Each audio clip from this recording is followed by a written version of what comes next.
Are you struggling with chronic fatigue? You know you need to do exercise so your body doesn't completely waste away, but you're unsure of how to safely pace your movement because you've experienced crashes from working out in the past? Well, if so, you're going to love this video today titled 7 Chronic Fatigue Exercise FAQs that actually work. So these are the 7 most frequent movement questions that I get asked by clients, and it's what I wish I would have known from the start of my CFS healing journey. You're going to learn how to adapt your movement routine based on how you're feeling so you can keep building strength and resilience without overdoing it. And we're going to do this on the computer, so that way you can both read and listen to it, since that's what I would have wanted when I was healing. So with that said, let's get started. Here we go, 7 chronic fatigue exercise FAQs that actually help. Here's what we're going to cover: why you must adapt and troubleshoot your movement, and then how to overcome common movement challenges. So first, here's why you must adapt and troubleshoot your movement. Movement is essential for your recovery, but pushing through fatigue or ignoring warning signs can backfire. The key to sustainable progress is learning how to adjust and troubleshoot, not just power through. So here is why we troubleshoot movement. Your energy is not linear. Some days you're going to feel strong, and other days you're going to feel depleted. Learning how to adjust movement based on your body's signals is critical. Overdoing it equals delayed setbacks. Smart adjustments and knowing when to push or pull back on your movement helps prevent the boom and bust cycles. The goal here is sustainable strength. You're rebuilding a foundation that allows you to increase energy and strength over time without setbacks. Progress isn't just about pushing harder, it's about moving smarter. Now, let's look at how to overcome common movement challenges. These are the 7 most common movement challenges you may face and how to solve them. So problem number 1 is my steps aren't increasing. Solution is increase your steps slowly, just 100 to 500 steps on average daily a week. The goal is to increase your steps gently without triggering your symptoms or a crash. How is each week increase your steps by 100 to 500 on average daily a week. So for example, if you walked on average 2K steps a day in week 1, in week 2, you can safely increase to 2.1K to 2.5K steps a day. Bonus is increase your recovery activities. This is huge. Dial in your deep breathing, your relaxation rounds, or NSDR. I would even put an asterisk next to this and say, don't increase your steps 100 to 500 on average daily if you're not also doing brain retraining. You need to be rewiring your nervous system to relax. If it's not relaxed, you're going to be doing more harm than good. So I just want to put that caveat in here, is this amount to push each week in order for it to be very safe, is make sure you're doing brain retraining rounds at the same time. If not, it could really backfire. Problem 2 is, how should I move when I'm sick? Great question. The solution is to dial your movement back. If you get sick or feel run down, don't push it. Steps-wise, toggle down your steps for that day or rest for the week to your previous week average. Workout-wise, push your workout to the next day, cut volume in half, or skip the workout altogether. Missing one workout in a month won't hurt you. The goal is to calmly pace yourself, not force yourself through exhaustion. So to back up here, let me just explain these a little bit further. Steps-wise, toggle down your steps for the day or rest of the week to your previous week average. So let's say you were walking 2K steps last week and you were supposed to bump up to 2.4K steps this week. Well, if you get sick, go back to that previous week. Just stick at 2K. Now, for me, when I got sick, I actually got sick with COVID like a month and a half into my quick recovery. And yeah, that kind of slowed me down. So I think I toggled back a week to 2 weeks. But yeah, just because you take 1 or 2 steps back doesn't mean that you're sliding backwards. You're just taking 1 or 2 steps back so you can take 3 steps forward. Be compassionate with yourself and pace yourself. You're playing the long game here.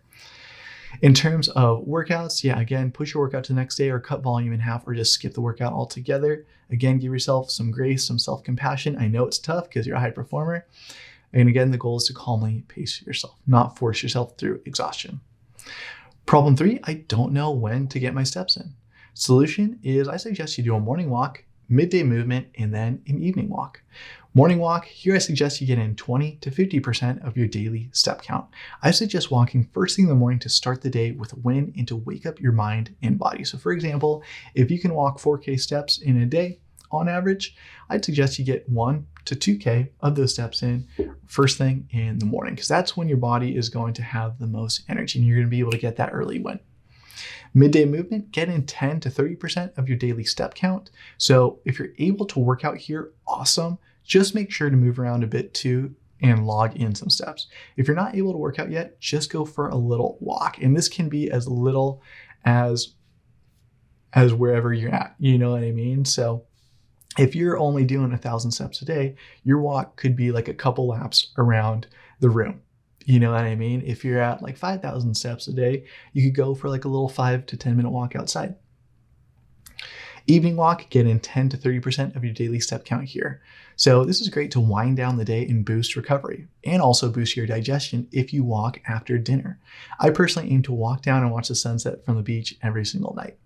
Problem 4 is my muscles feel sore after movement.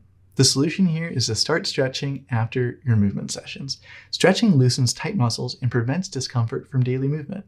The best practice here is to aim for 5 to 10 minutes, 2 to 3 times a day, morning, post-walk, midday, and evening. And if you have a foam roller, well, if you don't have one, you should probably get one. It's only $15 off Amazon. You'll get it in a day or two. Amazon's great like that. But having a foam roller, ideally you want to foam roll right before you're stretching, if you can handle it. And what that's going to do is it's just going to stretch out the fascia and get the fascia moving.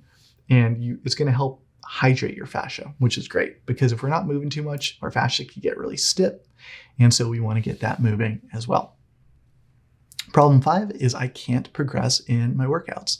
Solution is make micro adjustments. First, make sure that you're moving consistently. Second, focus on progression, not perfection.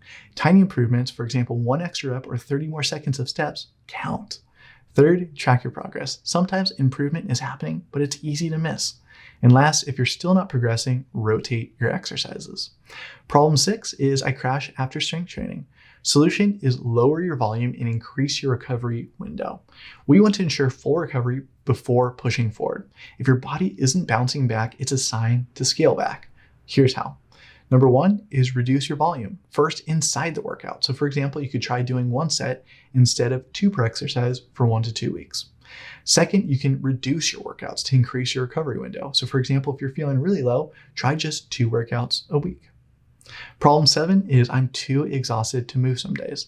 Solution is shift your focus to passive or restorative movement. Be compassionate with yourself and your body. Don't force activity. When your body needs rest, give it a rest.